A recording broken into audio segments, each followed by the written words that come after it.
People working in an organisation are the greatest part of that organisation's success. But in order to really help the company reach the success it wants, they have to have the environment that allows them to bring out their best and the development that they need and the guidelines that they need to all pull in the same direction. Large-scale organisational changes over a period of a few years, only about 50% can say that they've hit their goals after 1 year. And after 3 years, it's only 12% still saying it's succeeded. So we can see that it's hard to land change and it's even harder to sustain it. Managing a global team is complex, but Deel makes it simpler with payroll, HR, IT and compliance all in one place. That's why over 35,000 businesses trust Deel to hire, pay and manage teams worldwide. See how Deel works at deel.com/NICKDAY. That's deel.com/nickday. Deel, your forever people platform. What if I said, if learning really drives change, why do so many transformation projects still fail? The answer isn't in the training, it's in the psychology behind it.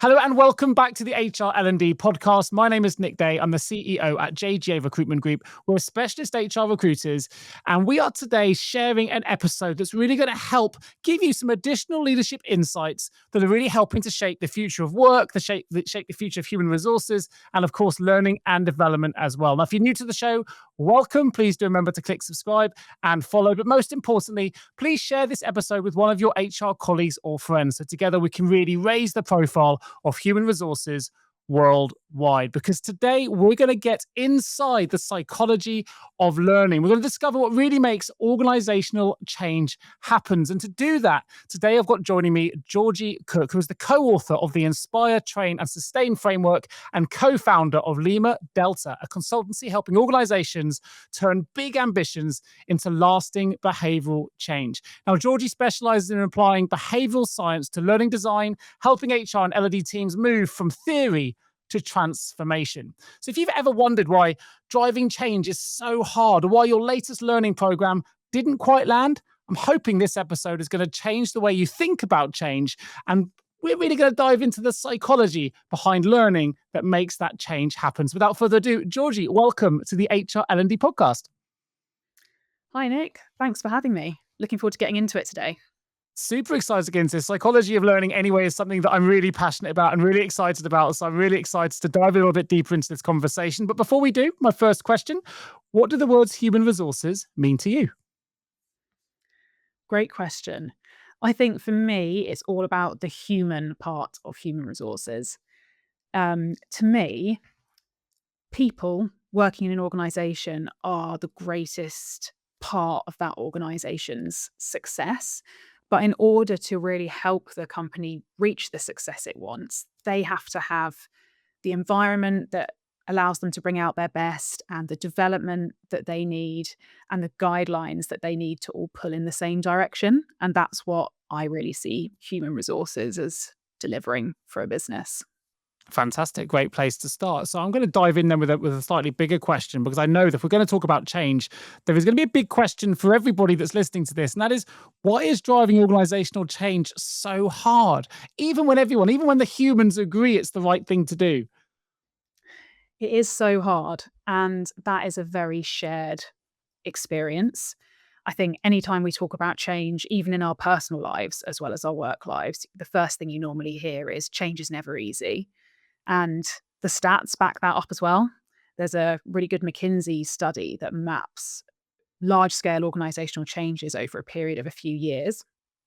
And it's actually only about 50% can say that of kind of change programs can say that they've hit their goals after 1 year. And after 3 years, it's only 12% still saying it's succeeded. So we can see that it's hard to land change and it's even harder to sustain it. So this is a shared problem. And I think the reason for that is essentially the human brain. The human brain is amazing and really interesting because we're all so resilient and adaptable, and our brains can adapt amazingly. But our brains are designed to resist adapting until they absolutely have to. We're wired to avoid any perceived risk, keep things safe, which often means keeping them the same. So, just because of how we're wired through years of evolution, change is inherently quite hard for humans. And I think that when organizations fail to acknowledge that, that's when change programs fail. If we don't acknowledge that starting point and actually design a rollout and learning that supports it, that actually overcomes those specific psychological barriers, that's when it becomes really difficult for people to actually make changes, even when, like you say, they intellectually think it's the right thing to do. Yeah, yeah, that makes sense. I know it's a bit of a cliche, but they say change is the only constant, right? I know that when you hear a cliche, there's usually something in it. And you talked about the psychological aspects. And I've read in some of your work, you talk about something called psychological headwinds. And these can sometimes get in the way of change. Tell me a little bit more about what they are. Yeah, so the headwinds are, I guess, getting a bit more specific about like those bits of our psychology that find change hard. The specifics I call headwinds. So they're things like, for example, status quo bias, which is the psychological concept that in general we find it safer to stay the same than to change. Really linked to another headwind called risk aversion. Again, that's the idea that we are more afraid of losing something we already have than we are excited about gaining something new. And that psychology is what tends to keep us static a lot of the time. Because even when we can see a really compelling vision and we can see something great on the horizon, we're still actually less excited about that than we are nervous about, well, what if I take a step towards that and it all goes wrong and I've lost my starting point and I've moved backwards? That feels scarier. So those are just a couple of examples of headwinds. There's more if you want them, but it's those kind of like really specific psychological things that can help really keep us in one place rather than making us excited for change. That makes sense. There's something that pops into my mind here, and you know, you're the expert, so I'd love to get your view. You talked about the psychology of maybe something not working, the psychology of failure potentially. That sometimes we want to stay safe, that biological response. We want to stay safe and not have to put ourselves in a difficult sort of survival situation, if you like. But what about the almost fear, the psychological fear of success? So, for example, we're in a world of automation and AI at the moment, and we want to implement that system, that change program, whatever it is that you want to do. But on the other side of it, you realize that could make things so efficient that almost there's a fear of my own redundancy or a fear of my own. Once this is done, will I be able to continue to show my value? And I just wonder if that human element comes into the automative element or the change element further down the line. It's not actually fear of failure. Sometimes it's the fear of success that maybe sometimes causes us a problem. That's really interesting. And I think, yes, I think in that example you gave there, ultimately, it would be success for the company if that level of automation gave them the efficiency that they needed, ended up more profitable, got into new markets. That would definitely be success at the company level. But as you point out, at the individual level, there's a real fear of loss there, which is, again, very human. And I think probably what you're hitting on there is that ultimately we are all, as individuals, the center of our own universe, and we do inherently care more about impact on us directly than our immediate circles and gradually fanning out from there. And in the workplace context, that normally tends to look like I firstly care about, do I have a job? Then I care about my immediate team and how we all get on together because that affects my day to day. Then I care about my department, my unit, it builds out and out. And ultimately, like the ultimate company success is the furthest away from us.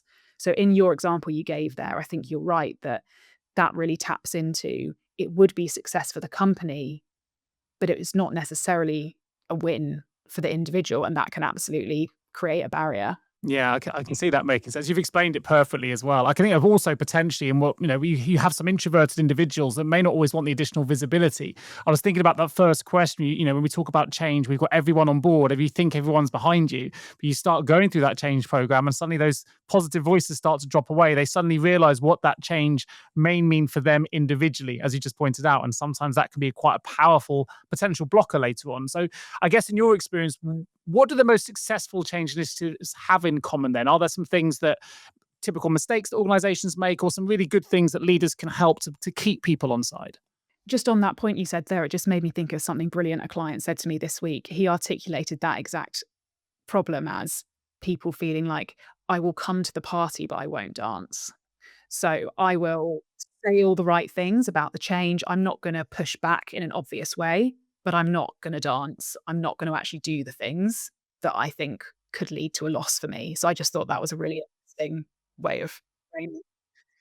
Um, so I think what HR leaders, L&D leaders can do to actually get this behavior change to happen, I think, is to really deeply engage with this human side of it. And again, it's one of those potentially cliche things that comes up when people say, you've got to design for the humans. And as you said earlier, when it's a cliche, often because it's true. So on a practical level, I think the first thing to do before you even start planning how you're going to do this rollout is to really understand your people in the context of your workplace culture. Because, the headwinds that I talked about earlier, things like status quo bias and risk aversion, might be particularly strong in a company culture that really values tradition, for example. So maybe it's a long-standing company with a really rich tradition and people feel really attached to that. So they want to keep that status quo.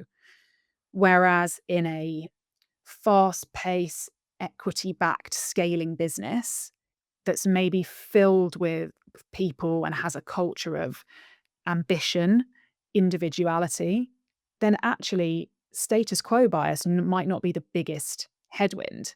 It might be something else, like the fact that the norms of that organization say, go out on your own, strive for success. But actually, the messaging of the change program or the learning is all pushed together in this one direction.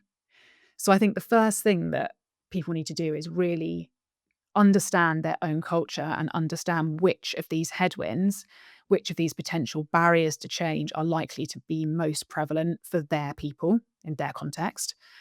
And I think the only way you can do that really is by talking to the people, not just kind of guessing at what you think. We can, most people probably can have a really good hypothesis, but running focus groups, running listening groups, speaking to representations from different business units, I think that's the way that you uncover these amazing nuggets that people say that you think, I had no idea you would interpret that way.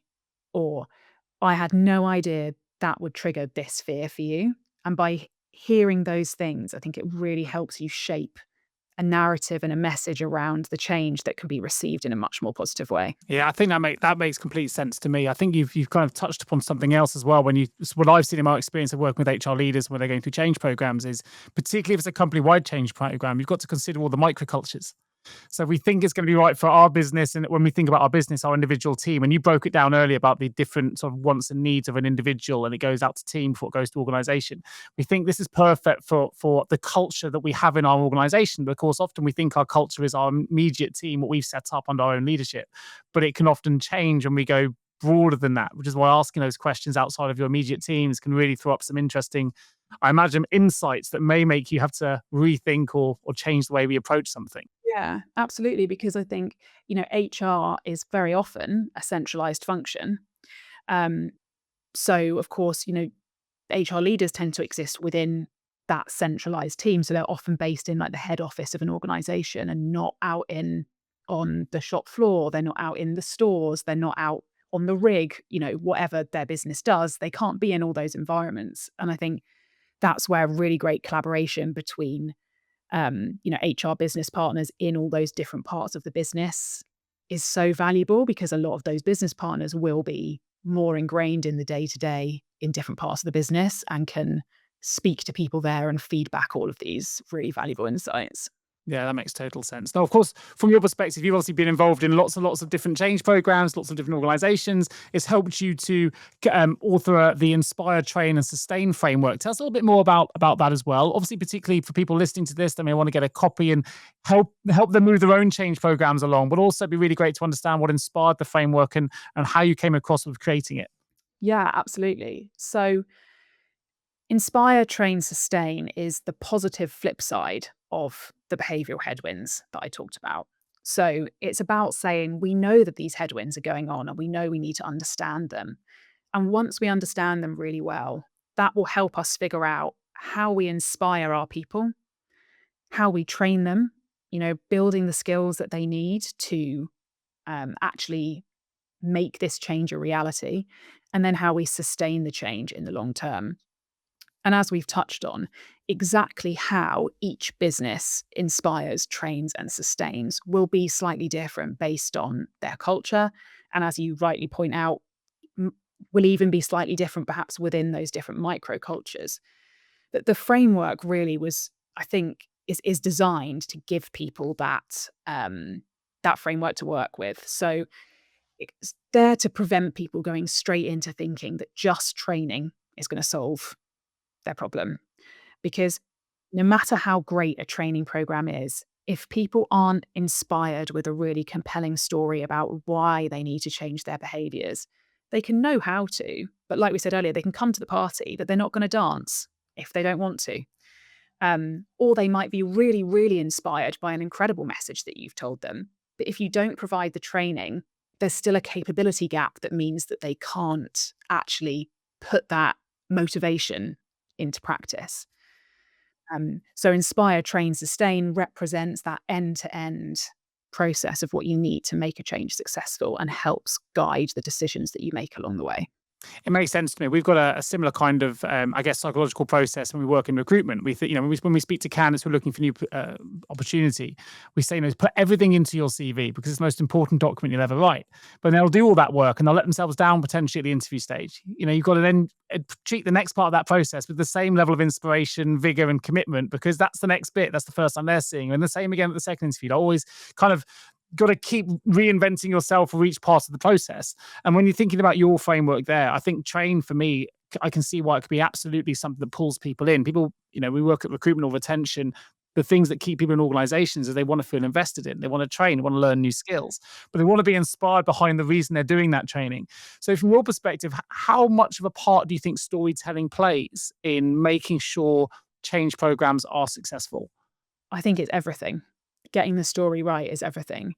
And acknowledging that the story may need to be slightly different for different people. I think one of the biggest mistakes I think I see a lot is this feeling that the story must be 100% positive. It must be all about this is where we're going, this is the vision, get on board, a real kind of rousing speech. And there's absolutely a place for painting that picture of where we're going because people need to know what is the success we're all striving towards. But often that leaves a gap of um, what are we trying to move away from? And although that sounds negative, it's actually a really critical part of the big picture that helps people understand why they need to change. Because if we think about risk aversion that I mentioned earlier, which is the fact that we fear losing something more than we desire gaining something new, if we just talk about the new that we're moving towards, people are going to think, well, that does sound great, but I like how things are now. I like that I'm not having to use AI all the time, for example. Or I really like the company values as they are right now. Or I like how my team operates right now. So even though that really efficient, profitable future sounds great, I'm still more worried about what I could lose. So to counter that, your storytelling needs to not only paint the vision of the future, but also paint the picture of what will happen if we don't change. So if we're the company that isn't evolving and integrating AI when all others are, what does that mean for us? How will we stack up against the competition?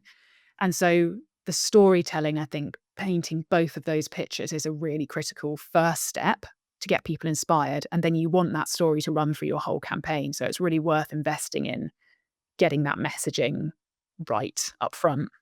I think you touched on a really important point that I've seen in my experience here and working with leaders going through change programs is, as you say, not everything has to be rosy. Sometimes people like the motivation for some people is to know they can support something that may be quite difficult, may be a challenge. I kind of need you on board. It's pulling everyone together. Let's be a unit here because this is going to be difficult and it is going to be rocky, but that's kind of sometimes the glue that pulls people together.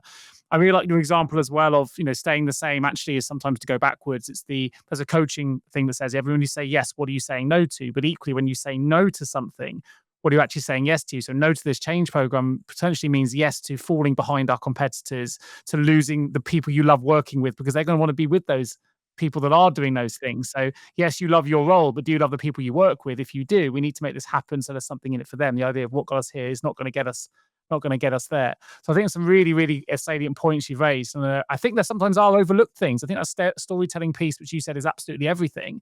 I think in my experience of what I've seen is one of the elements that's often quite overlooked. It's delivered almost in a command and control way. We're doing this. It's been, told us by C-suite we have to deliver this project. I just need you on board. And if people don't get brought into the story, they almost instantly switch off. That's really interesting. And that command and control point is very true. And one client that I saw do that, kind of do the opposite of that really well, was that they did some brilliant listening groups as part of shaping what their narrative was going to be for the change they were rolling out, which was all about changing leadership expectations and how they wanted leaders to show up in their business. So they did lots of listening groups with leaders at all different levels to really understand, their strengths right now, their development areas, and how their hypothesis, their sort of proposed new approach would land. So they did all of that. And then what they did, which I thought was really smart, was when they were rolling it out, they told everyone about those listening groups. So they said they didn't take all the credit for it and say, we as the central function have come up with this thing. They said, we've run all of these listening groups and we heard from you these real pain points that you're struggling with.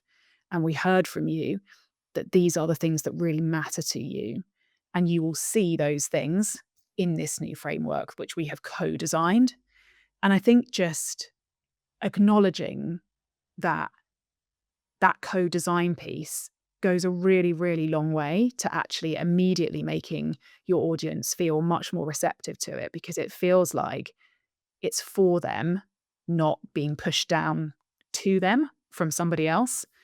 So I thought that was a nice example of the opposite of command and control. The central teams are still leading the charge, but bringing in everyone else as part of the design process. Yeah, I mean, the psychology behind that is interesting as well. It's making the idea more like a cooperative, which means you get the herd on side, really, right? And that makes you want to. People don't want to necessarily feel left out. The FOMO, they want to go, oh, if everyone else has thought this and everyone's been involved, yeah, this must be a good idea. So I can see why that makes absolute sense. Are there any sort of real world examples of learning programs which you've personally designed or Lima Delta have designed that have really moved the needle on behavioural change that you could share? Yeah, well, maybe I'll tell you a bit more about that behavioral change, that leadership expectation one that I just touched on there. So this was for a global engineering company who, like I say, wanted to level up how all of their leaders showed up day to day. So previously, they hadn't had any sort of formal leadership expectations, or there wasn't their way of doing leadership. And that's what they really wanted to design. They wanted to design a set of principles that all leaders could relate to and understand, and that really set a standard and set expectations of what great leadership looked like and enabled them to execute that with their teams.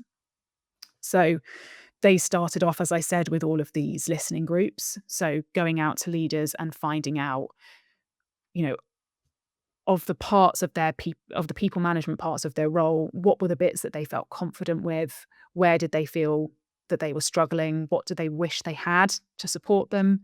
What did they see as the opportunities? They did all of this great work, and then pulled all that together and turned it into a leadership framework. So It had a snappy acronym, all of that good stuff, but it had been co-designed with leaders.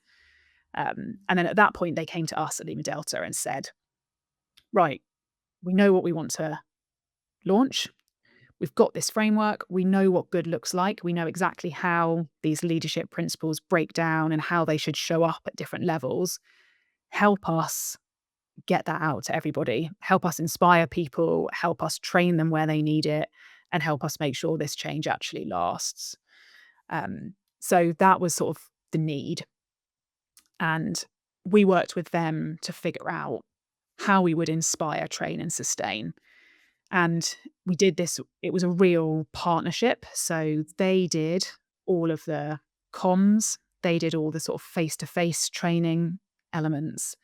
And we designed lots of digital assets that helped them with things like the storytelling and the training and keeping things fresh over time. So, as an example, one of the things under Inspire was a launch video deliberately designed to not just be your rah rah exciting, this is where we're going launch video. It was designed very much in their tone to fit their culture, which was very humble and modest. So it wasn't about you, Nick, could be a leader that can stand up on a podium and because that was just not going to land with these people. It actually had this message of, for us, leadership is in the small moments. It's in the things that you do when no one else is watching. It's in how you show up, that kind of messaging.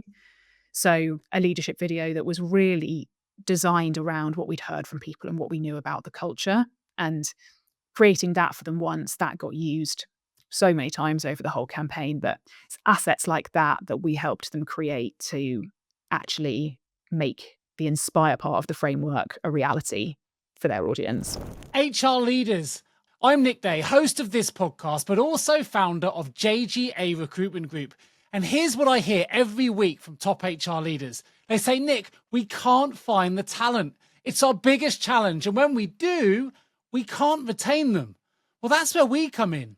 At JGA, we specialize in HR recruitment and only HR recruitment. From executive search assignments placing CHROs, to contingency hires finding HR pros, to global HR transformational contract placements, and every people role in between. Across every vertical and at every single level, we know where the top people are, what motivates them, and most importantly, how to get them excited about your opportunity, even if they're not actively looking. With engagement rates over 90%, we don't rely on job boards. We rely on relationships. We place fast, we place right, and we do it in a way that reflects your brand, your values, and your goals. So if you're building a strategic HR function, please don't leave it to chance. Visit jjrecruitment.com or reach out to me directly, and let's build the future of work together. From my perspective, I think it's really, really clever, because also it inspires and encourages those marginal gains. If I watch something like that and you think, just in whatever that everyday moment might be, if you can get that to come into my mindset and go, actually, I'm going to do that thing. It's small, and maybe it'll go unnoticed, maybe it won't, but that's the leaders they're looking for, and I want to be a leader, I want to be part of this. You start making those incremental shifts. And as you say, it doesn't have to be getting onto a podium and sort of telling everyone, the thing you've delivered or the idea that you've got. It's actually those small moments, but collectively over the whole organization, I imagine they have quite a profound impact, and it's quite a subtle shift. I think it's very, very clever. Yeah. And it's also about making it not feel like a massive change. Because if going to someone and say, you need to be the kind of leader that's up on the podium, if that's really far away from where someone is, that feels like a massive change. And then all of these psychological headwinds kick in, the fear, all of that stuff comes in. Whereas for this group, that message about it's in the small moments, we're looking for you to do the small things that make a big difference. Actually, that doesn't sound so scary.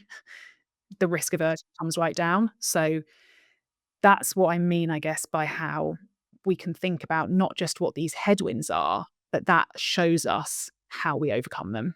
Sure. And also it breaks it down, doesn't it, to smaller parts. It's not this big thing now. It makes it more manageable. Something that I wanted to go back to, you mentioned towards the start of today's episode that I think it was the McKinsey research, that 50% struggling after 1 year. I think it goes down to 12% or 21% after 3 years. what I do know, 12%. So I mean, that's a really low number after 3 years, and it probably answers a question that I've had on my own mind for some time, which is HR teams seem to be constantly going through some form of change program. I know change is the only constant, but I'm talking about at a program level. Could be a system, could be organizational, whatever it is. It seems to be constant. And I do feel there's a little bit of change fatigue that's happening on the back of it. Maybe it's because they're constantly failing. Maybe it's because they're constantly struggling to get the change programs to really embed. So we have to kind of throw everything out and start again, or a new CHRO comes in and has new ideas. So we kind of start the process again. But how can we, going into the sustain part of your framework, how can L&D and HR leaders sustain engagement and keep momentum once the training ends, once we are a little bit further down the line post implementation or program? Mm, great question. Um, I think sustain for me has two parts to it. So one is about keeping it fresh and keeping it alive, because as you say, the cognitive overload is real for people. They're just trying to do their day job. And then they've got several, like you say, often several of these initiatives maybe running in parallel at the same time. It's just a lot to remember. And the forgetting curve, again, is very real. So if we're not deliberately trying to reinforce and remember something, we'll forget 80% of what we know after 30 days. So that's why I think that drop off is so steep if we don't have the messaging being constantly sustained.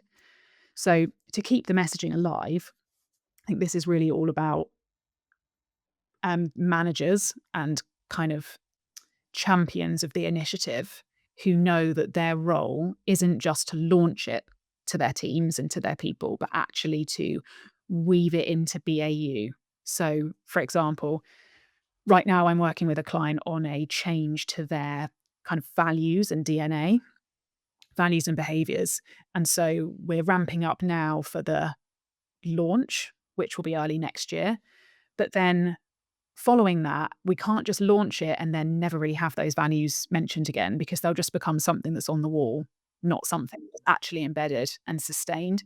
So it's about moving gradually through inspire, train, and sustain, and actually making sure that in this example, those values, just the words of them, become used all the time. It's about making sure that leaders are constantly recognizing situations where people are using the exact right behaviors and putting the values into practice and acknowledging them, calling them out, celebrating them. So partly it's about keeping it fresh in front of mind. And then the other part of sustain that I think is critical and often forgotten is making sure the environment actually supports the change. So what I mean by that is if you want people to change their behaviors, you have to give them the tools and the environment that make that a possibility. And the reality is that the tools and environment that they have probably support the old way because that's what they've been doing up until this point. So if you want them to change, you need to actually enable it. As an example, I'm working with another client on a a change in their go-to-market strategy, which changes how their salespeople need to show up. They need to be much more collaborative. But right now, there is literally nothing in place that would enable a salesperson from Office A to collaborate with Office B. They work completely in silos. They have different tools, different templates. They don't have a shared CRM. Just the real practical things would make it really difficult for someone, even if they were inspired, even if they were trained. Then they get that first sales opportunity and go, oh, how do I get in touch with, who do I need to talk to at that office? Or how would I know what their offering is? So I think that's a really critical part where if the environment piece isn't addressed, then it's just not going to sustain, because if it's 3 times as hard to do something the new way than the old way, people just don't have the time for it. Yeah, that does make sense, to be fair. And I can see it's interesting. I had a guest on the show previously who said to me, he was frustrated with the idea of the values being such a topical conversation with HR, and rightly so. But he said companies can't have values. People have values. It's like saying a chair has values or a wall has values. And he said often values are things that just have, fossilized blue tack behind them and they're stuck on the wall and they're not being embedded. What I thought was really interesting in your response there is you were very clear that the values need to be really in people's mindset. You need to be using them all the time, embodying them for these things to really take hold.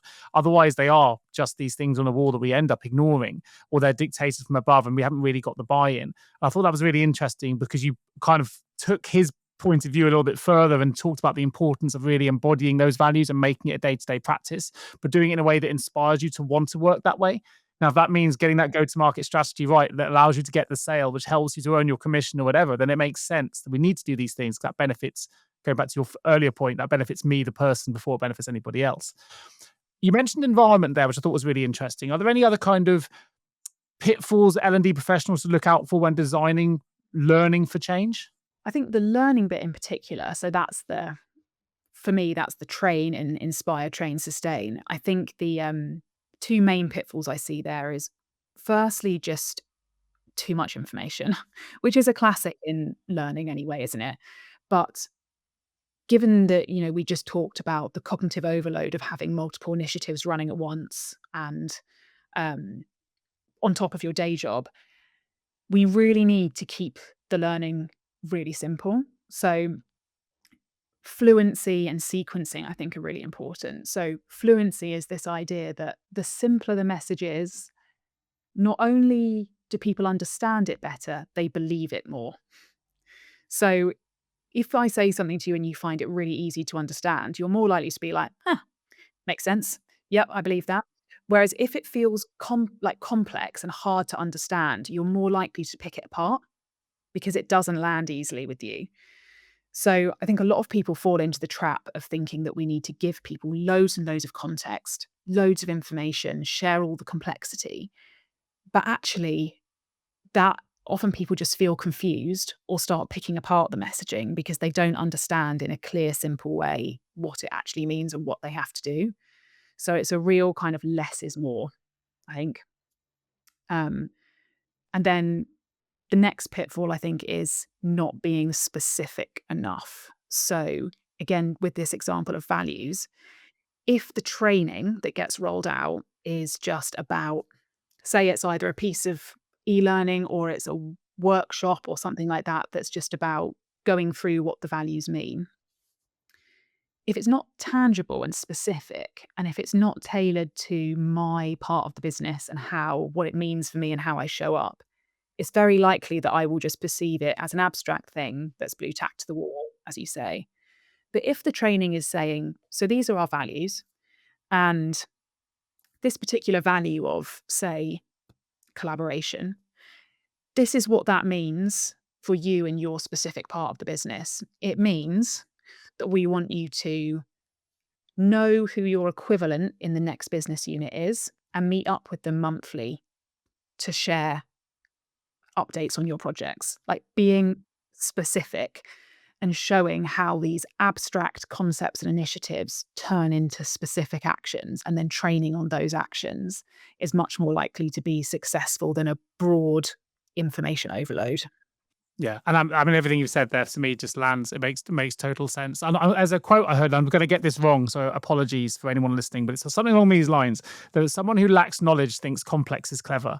Someone that has the knowledge knows that simple is clever. And it's something along those lines. Sometimes when we don't quite know something, we over-explain it, or we try and almost we confuse ourselves sometimes by trying to overcomplicate something. But that idea of simplicity and specificity sounds like it's absolutely key. And you made that really, really clear for the listeners, I think. So tell me a little bit more about Lima Delta. For those interested, there will be a link in the show notes. You can find out more at limadelta.com. But I'm always really interested in co-founders. As a co-founder myself, I'm always interested in knowing what inspired you and what's enabled you to sustain and grow the business. Because when you go to the site, well, something that really comes through is you're really passionate about focusing on what I would say creating bespoke digital experiences, not necessarily off-the-shelf packages. And it really does come through on your literature. So tell us a little more about what inspired you to launch and a little bit more about the company. Sure. Yeah, I love a founder story as well. So yeah, so my earlier career has always been in learning specifically. So I've worked in big kind of back in the day, big e-learning agencies where that was what everybody made. And you know what? I loved it. I learned so much, really cut my teeth there in understanding the business challenges that people were trying to solve with these learning solutions. But over time, and with more experience, I realized that e-learning alone was not fixing those business problems, because a lot of the business problems were about making change happen, helping people, helping employees get from A to B. And although training is a huge part of that, I could just see all the gaps around the edges. So when I co-founded Lima Delta, it was all about wanting to retain that really bespoke training piece, because we know that great training, as we just said, is specific, is tailored, and all of that. But it was about creating a company that was just more holistic than that, that really was interested in what sits around that train piece. What else is going on? What else do we need to get across to employees in order for this training to actually move the needle in the business? So that's why train is still so central to what we do, but that we have inspire before it and sustain afterwards, because all my experience has shown me that all three of those are needed to really move the needle in a business. So Lima Delta now is a creative agency that creates bespoke digital assets and learning, but it's not just e-learning. It's animation, it's video, it's self-assessments, it's really great meeting in a box packs for managers. It's AI, it's like trained co-pilots, agents that people can role play with and that help them actually, put the learning into practice. So it's a much more sort of holistic, bespoke offering. I think that's one of the things I found most fascinated by it is it's if I come to you, it's not just about this is the output I need. You go a little bit further and go, well, this is how the brain works. This is what's going to have the biggest impact on the type of employee or the change program you're trying to deliver, what your customers need. So yes, you need the output and we'll get you there, but actually there's a million different ways you can get there. And we need to understand more about the specificity again, the employees that are within your organization and what makes them tick, the customers you're trying to attract. And let's get into the psyche and the psychology of all of that to make sure that the solution fits not just the output you're trying to create, but actually fits the kind of group that you're trying to encourage to make that shift. And I think that was really interesting and a little bit different to what I'd seen before. So it was exciting for me to try and find out a little bit more from as you said, that founder story of what led to it. You mentioned a little bit about the word agents there and AI. Obviously, the rise of AI and automation is reshaping the way we approach everything, including learning and change management. Are you excited by it? Are you fearful of it? Tell me a little bit more about your view on how it's starting to impact the future of work in terms of change management. I'm excited by it, but I'm cautious as well. I think the opportunities are just endless, aren't they? And that is really exciting. And I think anytime a new technology comes along that revolutionizes things, um, yeah, I always see the potential in that. So I'm excited by it. And I'm definitely starting to see gradually our corporate clients become more comfortable with the idea of actually having AI as part of their solutions. Um, so we're starting to have it as a part of our solutions more and more, because a year or so ago, we were really excited about it. But a lot of our big corporate clients obviously move slower because of the size they are. And they were still thinking about security and how it was going to work and what their guidelines were. But in more recent months, really starting to see much more appetite for it. So I think that's really exciting. Um, the reason I balance that with being cautious, I think, is because I think that right now, we're all going through this huge change, which is AI, um, largely unsupported. So we're all feeling all of these psychological headwinds that we talked about. And you gave the great example earlier of the fear that it's going to replace you. It's like this societal level change that we're all feeling largely unsupported. And so while people are in that phase of worry about it, while there's still a lot of lack of certainty, I think leaning too hard into it while you're trying to achieve another change, it could end up being something that puts your audience off, depending on your audience and their attitude towards it. So I'm not running at every solution going, it should all be AI powered because that's loads quicker and more efficient. If we know that actually in that particular audience, there's a lot of fear about AI and people are worried about it, or they don't like engaging with the chatbots that HR have got or whatever it is. So I think I guess it's the same as everything else we've talked about, which is know the audience, know the culture, know their feelings about it, and then based on that, decide how you're going to use AI to what extent. Yeah, I think you raised some really, really good points. I mean, you mentioned a word that your business is very much around the holistic, creating holistic solutions. I think about my 11-year-old son. He says, too much AI, dad, causes brain rot. And if you think about it from a learning capacity, it's very easy to give all the answers through AI, but it doesn't actually mean we're learning. The human mind is obviously still very different. We need to, I think AI can be a great enabler to improve efficiency, speed, give us more innovative tools, and the way that we learn. So it's not just classroom led now. You can have, you mentioned about 6 different ways that you can have a learning experience with Lima Delta, but it's making sure that it embeds. That's the key. And if we're just learning quickly, but it's not going in, then it doesn't necessarily work. And I think that's where it's a really interesting balance, getting that balance between innovative solution, but not causing the brain rot. Where years ago, when I was studying, I'd have got loads of books and I'd have had to read 10 books myself to get to the answer. Now I can go to an LLM and get that very quickly, which means I'm not reading the other content that isn't going in. So I think there's a fine balance to be had. But for me, hugely exciting. It's just, as you say, getting that balance right. Definitely. I think it's the difference between information and learning, isn't it? So an LLM is gonna Yes, give you the that's nicely information put. you need immediately, and sometimes that's exactly what you want. Sometimes it's that in the moment, you just need to know, "I'm about to go into this meeting, and I need this bit of information really fast," or, "I need an idea for how I can ask this question in a really great way," and you can get it immediately, and there's huge value in that. It's just not the same as deep learning and internalizing and changing behaviors. So yeah, when we do use AI in these, in Inspire, Train, Sustain, it's about using it for the knowledge piece and for the practice piece, but not thinking that it can replace, yeah, the deep learning. Yeah, no, I think you've put that really, really well. So, is there any other advice you would give to HR&D leaders who are trying to land their next major change initiative successfully? I mean, obviously, that can often involve bringing in stakeholders, trying to find budget, and actually having a partner alongside you can be really helpful in that process. What advice would you give to those leaders? Absolutely. I think, what's that phrase about eating an elephant one bite at a time? I think, first of all, you're so right that that budget piece and the defining exactly what it is you're going to do is a big piece of work in itself.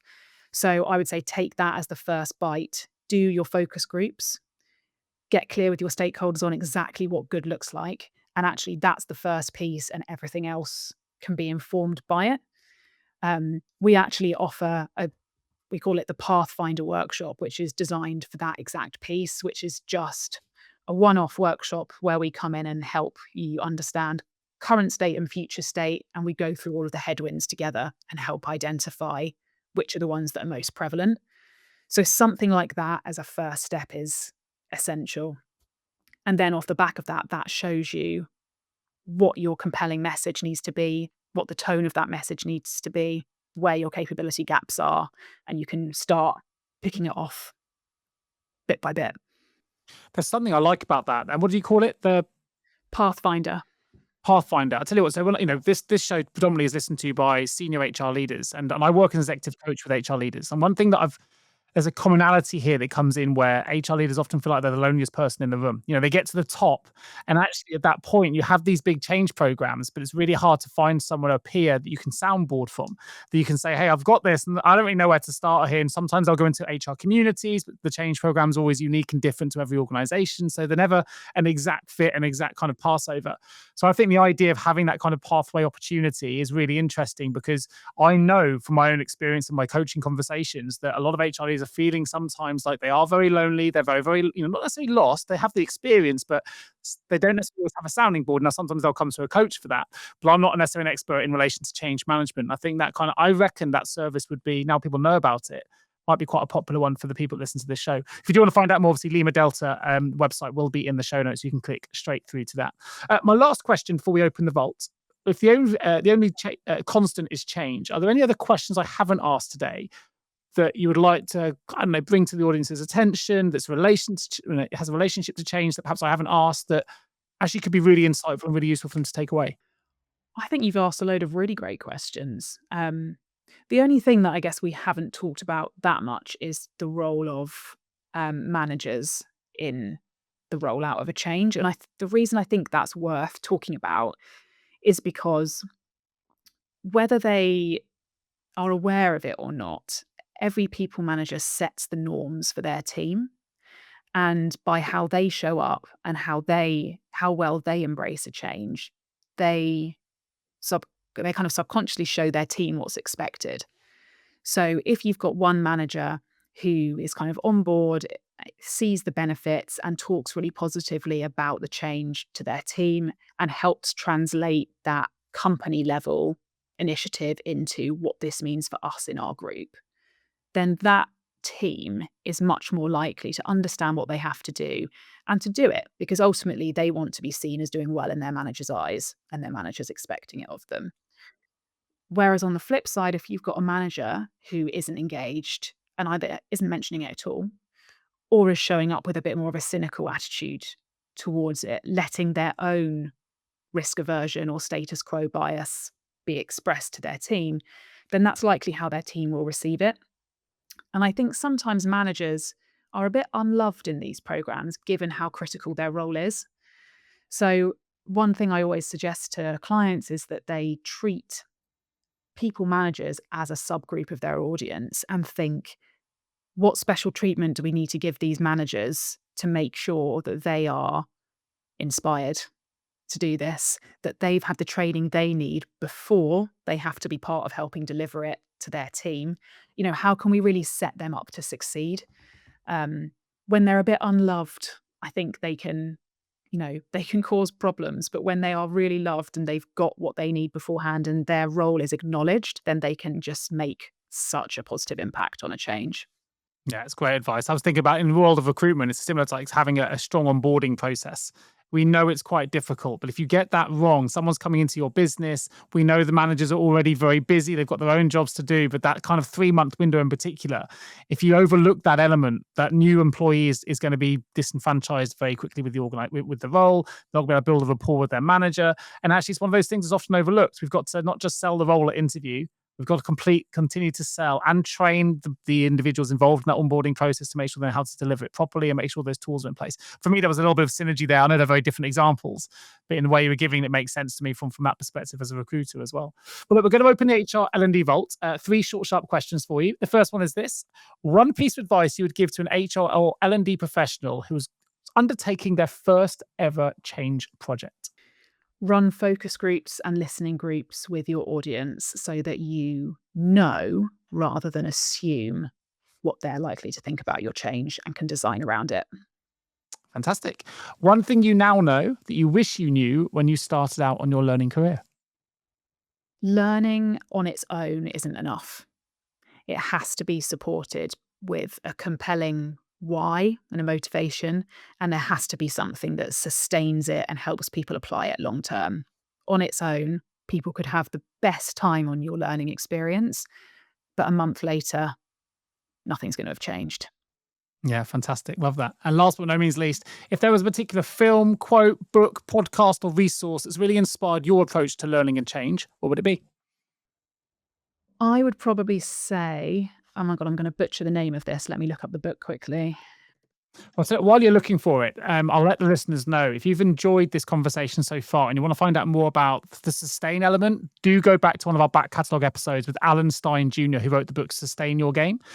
He was a coach for some of the NBA All-Stars, for those interested and excited by basketball.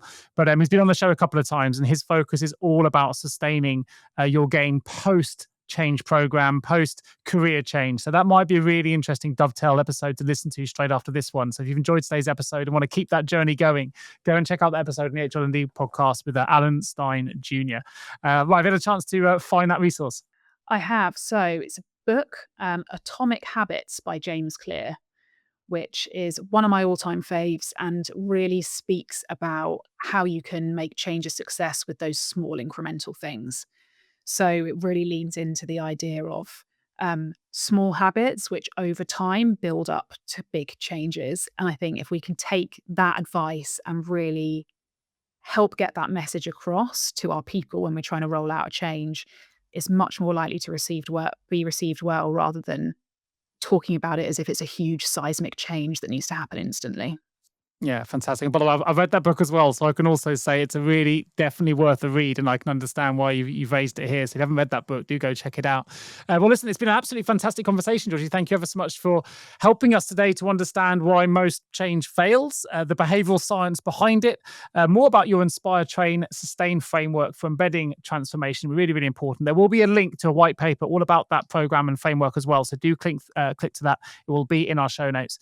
But more importantly, hopefully our listeners now understand what it takes to design learning and change programs that really do overcome some of that psychological resistance. And it's something I think a lot of HR leaders are very familiar with.